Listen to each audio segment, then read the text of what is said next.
नमस्कार दोस्तों। 5114 ईस्वी पूर्व चैत्र मास की नवमी को अयोध्या में जन्म होता है श्री राम जी का, जो बाद में चलकर मर्यादा पुरुषोत्तम कहलाए। आज हम बात करेंगे उन्हीं श्री राम जी के मंदिर से जुड़ी महत्वपूर्ण तारीखों व घटनाओं की। माना जाता है कि श्री राम जी के बाद उनकी 44 पीढ़ियों ने अयोध्या पर शासन किया, लेकिन उनकी पीढ़ी के आखिरी राजा बृहद्बल की मृत्यु महाभारत काल में अभिमन्यु के हाथों होने के बाद अयोध्या फिर से वीरान हो गई। लगभग 57 ईसा पूर्व उज्जैन सम्राट विक्रमादित्य अयोध्या पहुंचते हैं। वहां पर उन्हें आसपास के लोगों व साधु संतों से पता चला कि यह श्री राम की जन्मभूमि है, तो उन्होंने वहां पर एक 84 खंभों वाले भव्य राम मंदिर का निर्माण करवाया। इसके बाद अलग अलग रिपोर्ट्स के मुताबिक 16वीं शताब्दी में बाबर द्वारा की गई मंदिर रेड्स के दौरान इस मंदिर को तोड़ दिया जाता है। बाबरनामा के अनुसार 1528 में अयोध्या के पड़ाव के दौरान बाबर ने मस्जिद के निर्माण का आदेश दिया और 1529 में मीर बाकी द्वारा बाबरी मस्जिद का निर्माण किया गया। सन 1853 में इस जगह पर पहली बार धार्मिक हिंसा की घटनाएं रिकॉर्ड की जाती हैं। 1885 में महंत रघुवर दास मस्जिद के साथ लगती जमीन पर एक मंदिर बनाने के लिए केस फाइल करते हैं, जिसे फैजाबाद डिस्ट्रिक्ट मजिस्ट्रेट मना कर देते हैं। इसके बाद रघुवर दास ने फैजाबाद कोर्ट में एक लैंड टाइटल केस दाखिल किया, जिसे कोर्ट ने रिजेक्ट कर दिया। इसके बाद आता है दिसंबर 1949, जब 22-23 दिसंबर की रात को हैरत अंगेज तरीके से मस्जिद के अंदर श्री राम की मूर्तियां आ जाती हैं और अगले दिन सुबह से हिंदू वहां पर पूजा प्रारंभ कर देते हैं।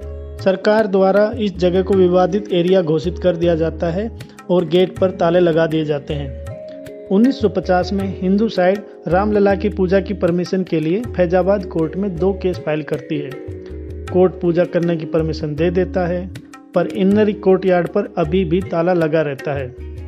1959 में निर्मोही अखाड़ा द्वारा जमीन के अधिकार यानी कि पोजेशन की मांग करते हुए एक और हिंदू केस फाइल किया जाता है, जिसके बाद 1961 में यूपी सुन्नी वक्फ बोर्ड बाबरी मस्जिद के अधिकार और श्री राम की मूर्तियां हटाने के लिए एक केस फाइल करता है।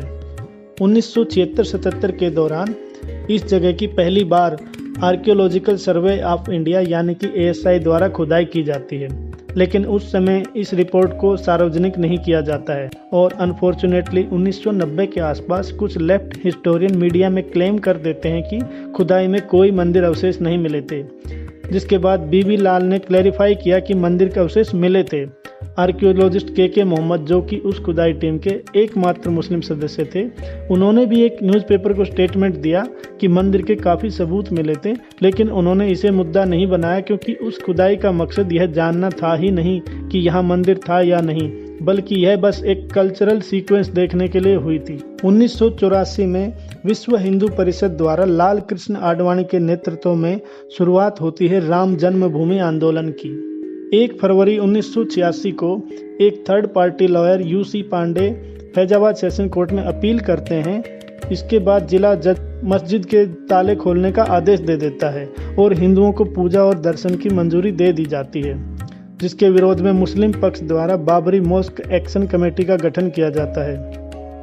1989 में तत्कालीन प्रधानमंत्री राजीव गांधी विश्व हिंदू परिषद को विवादित जगह के शिलान्यास की परमिशन दे देते हैं और इसी साल 9 नवंबर को VHP द्वारा शिलान्यास कर दिया जाता है। इसके बाद एक और केस रामलला विराजमान के नाम से दाखिल होता है, जिसमें निर्मोही अखाड़ा व सुन्नी वक्फ बोर्ड के केसेस को डिफेंडेंट यानी कि बचाव पक्ष बताया जाता है। 25 सितंबर 1990 को लाल कृष्ण आडवाणी के नेतृत्व में गुजरात के सोमनाथ से अयोध्या तक रथ यात्रा की शुरुआत होती है, जिसके बाद दंगे भड़कने लगते हैं और अलग अलग जगह पर 500 से ज़्यादा लोग मारे जाते हैं। 6 दिसंबर 1992 को कार सेवकों की एक भीड़ द्वारा बाबरी मस्जिद को ढहा दिया जाता है और उसकी जगह एक अस्थायी मंदिर बना दिया जाता है, जिसका असर पूरे भारतीय उपमहाद्वीप में देखने को मिलता है। इसके अगले ही दिन यानी कि 7 दिसंबर को न्यूयॉर्क टाइम्स की एक रिपोर्ट के अनुसार पाकिस्तान में लगभग 30 मंदिरों और बांग्लादेश में कुछ मंदिरों पर अटैक किए जाते हैं। मस्जिद गिराने के 10 दिन बाद यानी कि 16 दिसंबर 1992 को तत्कालीन प्रधानमंत्री PV Narasimha Rao retired high court जज जस्टिस S. लिब्रान के नेतृत्व में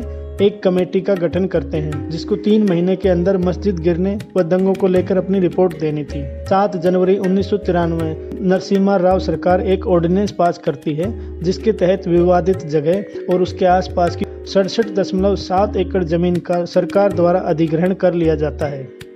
अप्रैल 2002 में इलाहाबाद हाई कोर्ट की Lucknow bench Ayodhya title dispute case की सुनवाई की शुरुआत कर देती है। इसके बाद सन 2003 में इलाहाबाद हाई कोर्ट के आदेश पर आर्कियोलॉजिकल सर्वे ऑफ इंडिया यानी ASI विवादित जगह की दोबारा खुदाई करता है। इस बार पहले GPR यानी कि ग्राउंड पेनिट्रेटिंग रडार सर्वे होता है, उसके बाद खुदाई की जाती है। इस खुदाई की वीडियोग्राफी भी हुई थी। इस बार कोर्ट द्वारा अपॉइंटेड जुडिशियल मेंबर्स के अलावा ASI की टीम में कई मुस्लिम मेंबर्स जैसे कि गुलाम सैयदुद्दीन ख्वाजा, ऐबकुर रहमान सिद्दीकी, जुल्फिकार अली, AA आसमी आदि थे। इब्रान कमेटी जिसको 6 दिसंबर 1992 में गठन के बाद 3 महीने के अंदर रिपोर्ट देनी थी, 17 साल बाद 30 जून 2009 को अपनी रिपोर्ट प्रधानमंत्री को सबमिट करता है जिसे पब्लिक नहीं किया गया। 30 सितंबर 2010 को इलाहाबाद हाई कोर्ट का एक बहुत बड़ा फैसला आता है जिसमें तीनों ही पार्टियां यानी कि सुन्नी वक्फ बोर्ड, निर्मोही अखाड़ा व रामलला विराजमान जमीन पर मालिकाना हक साबित करने में नाकाम रहते हैं और जमीन को 3 हिस्सों में बांटने का फैसला बहुमत के आधार पर लिया जाता है। हालांकि कोर्ट द्वारा मस्जिद के सेंट्रल डोम को हिंदू फेद और बिलीफ के अनुसार राम जन्म स्थान मान लिया जाता है, जिसके बाद मई 2011 को supreme court Allahabad high court के फैसले पर स्टे लगा देता है।